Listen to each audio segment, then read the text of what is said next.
Hey, Jim from IAG. With the release of our EasyLift soft top system, we've had an overwhelming amount of positivity coming from you guys and gals out there in Bronco land.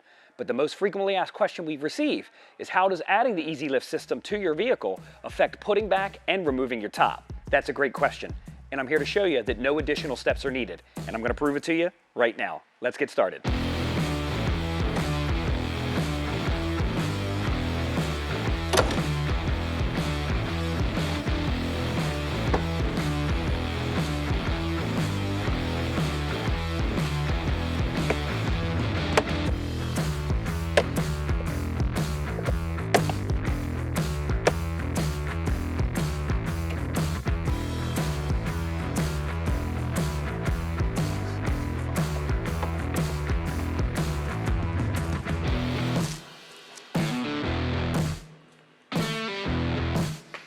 So there you have it.